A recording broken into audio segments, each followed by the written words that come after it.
Hello story lovers, welcome to Siri Vennela కథల ప్రపంచం. నేను మీ వెన్నెల. యు ఆర్ మై డెస్టినీలో 31 పార్ట్. రఘురామ్ గారు కూడా ఊరుకో కౌసల్య, వాడు పెళ్లికి ఒప్పుకోవడమే ఎక్కువ, వాడెలా అంటే అలానే చేద్దాంలే అన్నాడు. ఇక రఘురామ్ కూడా అలా అనడంతో కౌసల్య గారు డీలా పడిపోయి, సరేరా, కనీసం నా కోడలు మనవరాలి కోసం షాపింగ్ కైనా వెళ్ళొస్తాంరా అన్నారు బాధగా. సరే మమ్మీ, అదంతా నీ ఇష్టం, కానీ దానికన్నా ముందు అది నీతో పెళ్లి గురించి ఏదో మాట్లాడాలంట. దాని తర్వాత ఎక్కడికైనా వెళ్ళండి అనుకుంటూనే తన రూమ్ కి వెళ్ళిపోయాడు రానా. అదే రోజు సాయంత్రం రానా క్యూటీ కోసం స్కూల్ కి వెళ్తుంటే కౌసల్య గారు కూడా వెంటే వెళ్లారు అద్వికతో మాట్లాడడానికి. క్యూటీని తీసుకొని రానా కౌసల్య ఇద్దరు అద్విక వాళ్ళ ఇంటికి వెళ్లారు.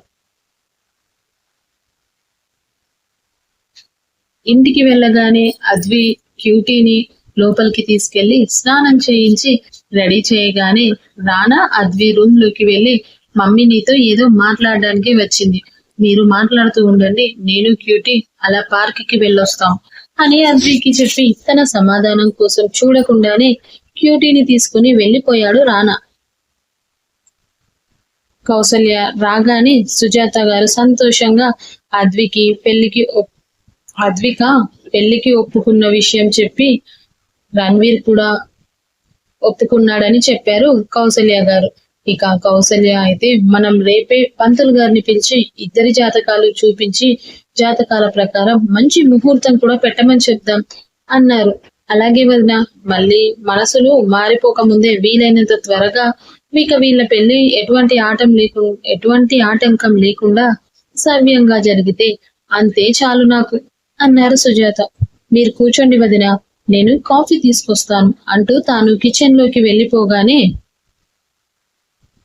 ఈలోగా అద్వి రూమ్ లోంచి బయటకు వస్తుంటే కౌసల్య అద్వికతో మాట్లాడాలనుకుని తనే ఆమె రూమ్ లోకి వెళ్ళింది. కౌసల్య గారు తన రూమ్ లోకి వస్తుండడం చూసి ఆశ్చర్యంగా తనని లోపలికి రమ్మని పిలిచింది అద్విక.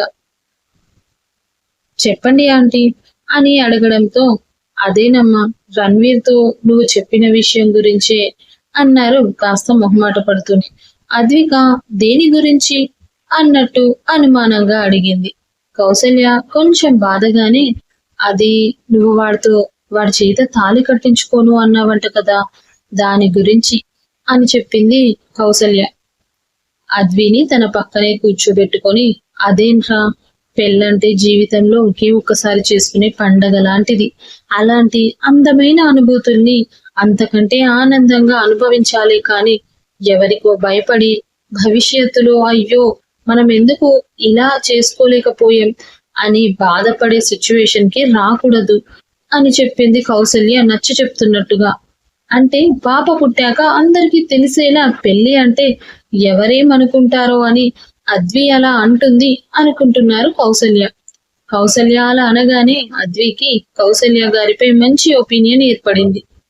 కానీ మళ్ళీ రణ్వీర్ చేసిన తప్పులు గురించి ఆలోచిస్తూ, అవన్నీ తల్లిదండ్రులుగా వీళ్లకు తెలియకుండానే ఉంటాయా అనుకుంటూ మళ్ళీ వాళ్ళ మీద కాస్త నెగటివ్ ఇంప్రెషన్ గా మార్చుకొని, అప్పుడు అద్విక కోపంగా, ఆడపిల్ల ఇష్టంతో పని లేకుండా బలవంతంగా నన్ను అనుభవించి తల్లిని చేసిన వాడి చేత ఎలా తల్లి కట్టించుకోమంటారు ఆంటీ? పైగా అంతా జరిగాక కూడా అసలు నాతో సంబంధమే లేదన్నట్టు మాట్లాడాడు. ఇప్పుడు కూడా తనకు కూతురు పుట్టిందని తన కోసం మాత్రమే నన్ను పెళ్లి చేసుకుంటానన్నాడే తప్ప తను చేసిన తప్పుకి పశ్చాత్తాపంతో కాదు. అలాంటి వాడితో ఎలా తాళి కట్టించుకోవాలి ఆంటీ? ఏ ఆడపిల్ల అయినా తను ఎలా తన భర్తతో మాత్రమే తన శరీరాన్ని పంచుకోవాలి అని అనుకుంటుందో, అలాగే తన కాబోయే భర్త తనకు మాత్రమే సొంతం కావాలి అనుకుంటుంది. కానీ మీ అబ్బాయి అలా ఉన్నాడా? రోజుకో అమ్మాయితో తిరిగే మీ అబ్బాయితో ఎలా కలిసి ఉండమంటారు? మీరే చెప్పండి ఆంటీ. నా ప్లేస్ లో మీకు ఓ కూతురు ఉండుంటే అలాగే ఇష్టం లేకుండా బలవంతంగా ఒప్పించేవారా? నేను ఈ పెళ్లికి ఒప్పుకుంది కూడా మా అమ్మ కోసం, నా కూతురు కోసం మాత్రమే, అంతేకాని మీ అబ్బాయి అంటే ఇష్టంతో కానే కాదు. అసలు నాకు ఈ పెళ్లి చేసుకోవడం ఇష్టం లేదు కూడా. అందుకే అతను ఒప్పుకోడని తెలిసే అన్ని కండిషన్స్ పెట్టాను. కానీ నా బ్యాడ్ లక్, నా కండిషన్స్ అన్నింటికీ ఒప్పుకున్నాడు అతను. కాబట్టి ఈ 6 నెలల్లో అతను నాకు నచ్చినట్టుగా మారితే నేను ఎప్పటికీ తనతోనే కలిసి ఉంటాను. లేదంటే ఎలాగైనా విడాకులు తీసుకొని తన నుండి విడిపోతాను. నా నిర్ణయంలో ఎటువంటి మార్పు ఉండదు. కానీ ఇవన్నీ మా అమ్మకి తెలిస్తే తట్టుకోలేదు. అందుకని ప్లీజ్ ఆంటీ, మీరు మా అమ్మతో మాత్రం ఏం చెప్పొద్దు. మీరు నాకు చేసే సహాయం ఏదైనా ఉంది అనంటే కేవలం ఇదొక్కటి మాత్రమే అంటూ చేతులు జోడించింది అద్విక. అద్విక, నువ్వు అనుకుంటున్నట్టు వాడు నిన్ను కావాలని అని కౌసల్య గారు ఏదో చెప్పబోతుండగానే అద్వి, లోపల ఏం చేస్తున్నావి? వదిన గారు కూడా నీతోనే ఉన్నారా అంటూ పిలిచారు సుజాత. హా అమ్మ, వస్తున్నాం అంటూ కౌసల్యతో, ప్లీజ్ ఆంటీ, మళ్ళీ చెప్పి ఆవిడ చెప్తుంది వినకుండా డోర్ తీసి బయటకు వచ్చేసింది అద్విక. కాసేపటికి హాల్లో కాఫీ తాగుతూ, ఏంటి వదిన, మీ కోడలితో రహస్య సమావేశం అయ్యారు అంటూ సరదాగా అన్నారు సుజాత. హహ, అదేం లేదు వదిన గారు, పెళ్లి సింపుల్ గా అన్నావంట కదా అద్వి, అలా ఎందుకు అని అడుగుతున్నా అని కవర్ చేశారు కౌసల్య. కౌసల్య గారి సహాయానికి కృతజ్ఞతగా చూసింది అద్విక. సుజాత, ఎవరో ఏదో అనుకుంటారని కాదు వదిన, దానికి ముందు నుండి అలాంటి ఆర్భాటాలు హంగులు అంటే పెద్దగా నచ్చవు. అయినా వాళ్ళు సంతోషంగా ఉండడం ముఖ్యం, కానీ పెళ్లి ఎలా జరిగితే ఏముంది వదిన అంది సుజాత. దాంతో కౌసల్య కూడా కొంచెం బాధపడినా గాని మళ్ళీ తానే సర్దుకొని అద్వితో పెళ్లి కోసం షాపింగ్ కి వెళ్దామని చెప్పడంతో ముందు వద్దని చెప్దామని అనుకుంది. కానీ అద్వి వాళ్ళ అమ్మ చూపుకి భయపడి సరే అని ఒప్పుకుంది. తర్వాత రోజు కౌసల్య, రఘురాం, రణ్వీర్ వాళ్ళు పంతులు గారిని తీసుకొని అద్వి ఇంటికి రావడం, ఆయన ఇద్దరి జాతకాలు చూసి ఓ వారంలో మంచి ముహూర్తం ఉందని చెప్పడంతో అదే ఖాయం చేసుకోవడం జరిగిపోయింది. ఇక నెక్స్ట్ డే షాపింగ్ కి వెళ్దామని చెప్పి రెడీగా ఉండమని బయలుదేరారు కౌసల్య.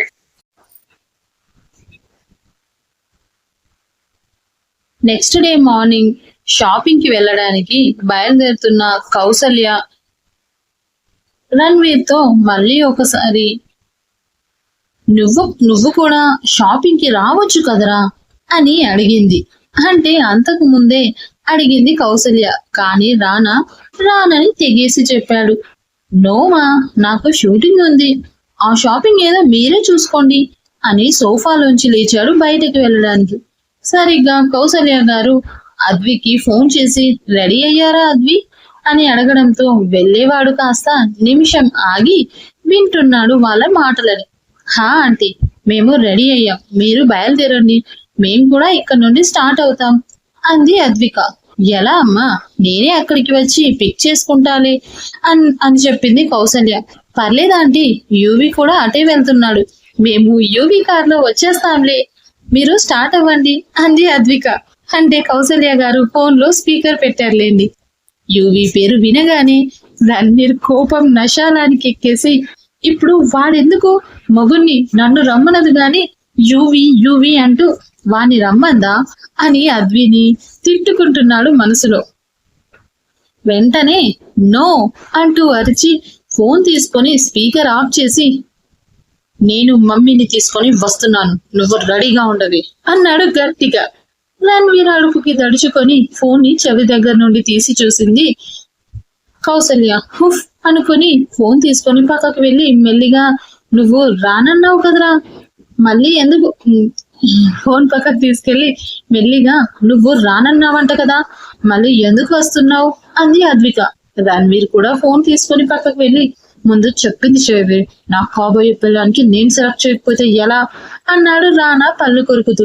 నువ్వు సెలెక్ట్ చేస్తే అవి అస్సలు తీసుకోను నేను అంది అద్విక. మరి నీ ఫ్రెండ్ అదే ఆ యువి గాడు సెలెక్ట్ చేస్తే తీసుకుంటావా అన్నాడు రానా. ఓ అదా నీ బాధ, ఇప్పటిదాకా యువిని జస్ట్ ఆంటీ కార్ ను క్యాచ్ చేసే వరకు డ్రాప్ చేయమని చెప్పాను అంతే, కానీ ఇప్పుడు షాపింగ్ కి కూడా రమ్మంటాను, అప్పుడు ఏం చేస్తావో నేను చూస్తాను అంది అద్విక. రావే రా, నేను చూస్తా అని కోపంగా ఫోన్ కట్ చేసి లోపలికి వచ్చి ఫోన్ వాళ్ళ అమ్మకి ఇచ్చేసి, వెళ్దామా మామ్ అన్నాడు.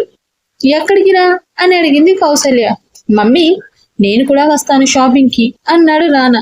అదేంట్రా నువ్వు రానన్నావుగా, షూటింగ్ ఉందన్నావు అని అంది కౌసల్య. మమ్మీ, నా పెళ్లికి నేను పెళ్ళంతో మ్యాచింగ్ వేసుకోకపోతే ఎలా? అందుకే నేను కూడా వస్తా. షూటింగ్ ఏముంది, ఇవాళ కాకపోతే రేపు చేసుకోవచ్చు, కానీ పెళ్లి షాపింగ్ అలా కాదుగా అంటూనే బయటకు నడిచాడు రానా. ఏంటో వీడు అస్సలు అర్థం కాడు అంటూ తల కొట్టుకుని తనను ఫాలో అయిపోయింది కౌసల్య కూడా. ఇక షాపింగ్ మాల్లో ఆంటీలిద్దరూ ఓ దగ్గర శారీస్ చూస్తూ ఉంటే అద్విక వాళ్ళ పక్కనే డ్రెస్సెస్ చూస్తుంది. ఇక రణ్వీర్ మాత్రం వాళ్ళని పట్టించుకోకుండా క్యూటీని తీసుకెళ్లి తనకు డ్రెస్సెస్ తీస్తున్నాడు. కొడుకు కోడలి కోసం శారీస్ సెలెక్ట్ చేస్తా అని వచ్చి కనీసం ఆమె వైపు కూడా చూడకపోతుంటే కౌసల్య గారు మనసులో, వీడిలా కనీసం కోడలిని పట్టించుకోకుండా ఉంటే ఎలా? ఇలా అయితే ఇక ఆ పిల్ల మనసు వీడు గెలుచుకున్నట్టే అని నిట్టూర్చుతూ ఆలోచిస్తుంటే అప్పుడే అక్కడికి ప్రిన్సిపాల్ మేడంతో పాటు యువి కూడా వచ్చాడు అక్కడికి. వాళ్ళిద్దరినీ అక్కడ చూసిన సుజాత, వదిన గారు మీరేంటి ఇక్కడ అని ఆశ్చర్యంగా అడిగితే, యువి వద్దన్న వినకుండా పండక్కి నాకు చీర కొంటానని తీసుకొచ్చాడు సుజాత అని, అందుకే మిమ్మల్ని కూడా మాతో రమ్మంది అని చెప్పింది ప్రిన్సిపల్. హో అవునా, మంచిదే కదండి, కొడుకు ఇష్టంగా కొని పెడతానంటే వద్దనడం దేనికి అన్నారు సుజాత. మీరేంటి ఇక్కడ అని ప్రిన్సిపల్ గారు అడిగితే, మా అల్లుడు గారు వాళ్ళ అమ్మగారు అని వాళ్ళిద్దరిని రానాని కౌసల్యాని పరిచయం చేసి, వీళ్ళిద్దరూ మాకు చెప్పకుండా పెళ్లి చేసుకున్నారు మేడం. ఏం దోషం జరిగిందో తెలీదు, కానీ పెళ్ళైన కొన్నాళ్ళకే వీళ్ళిద్దరి మధ్యలో ఇన్నేళ్ల ఎడబాటు వచ్చింది. అందుకని ఈసారి జాతకాలు అన్ని చక్కగా చూపించి పంతులు గారితో ముహూర్తం కూడా పెట్టించి మళ్ళీ అందరి సమక్షంలో పెళ్లి జరిపిద్దాం అనుకుంటున్నాం. అందుకే ఈ షాపింగ్ అని చెప్పింది సుజాత.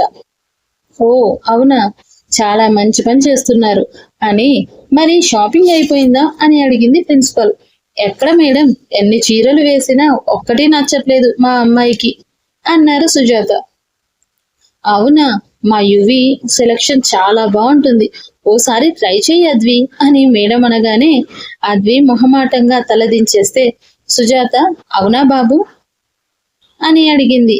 కౌసల్య కూడా నీకు అక్కడ వీడు ఇక్కడ కౌసల్య గారు వీడు ఇక్కడ ఉండకుండా ఎక్కడికి వెళ్ళుంటాడు అని రణ్వీర్ని వెతుక్కుంటూ వెళ్లేసరికి కూతురు కోసం డ్రెస్సెస్ సెలెక్ట్ చేస్తూ ఉన్నాడు రానా. కౌసల్య కోపంగా రణ్వీర్ ముందుకు వెళ్లి, రై నువ్వు చెప్పిందేంటి చేసేదేంటిరా అన్నాడు కోపంగా. నేనేం చేశాను మమ్మీ, నా కూతురికి డ్రెస్సెస్ సెలెక్ట్ చేయడం కూడా తప్పేనా అన్నాడు రానా. రేయ్, ఇప్పుడు జరిగేది నీ కూతురు బర్త్డే కాదురా, నీ పెళ్లి. అయినా నీకు నీ కాబోయే భార్యకు బట్టలు సెలెక్ట్ చేసుకుంటా అని వచ్చి కనీసం అక్కడ నిలబడకుండా ఎంతసేపు ఇక్కడే ఉంటే ఎలారా అని కోపంగా అడిగింది సుజాత. అక్కడ ఆ పిల్ల ఏమైందో తెలీదు, ఇప్పటి వరకు ఒక్కసారి కూడా ఓకే చేయట్లేదు అని కౌసల్య అని ఎన్ని చూపించినా నచ్చట్లేదని అంటుంది. కనీసం ఆ యువిక్ సెలెక్ట్ చేసినవైనా నచ్చుతాయో లేదో అంది కౌసల్య.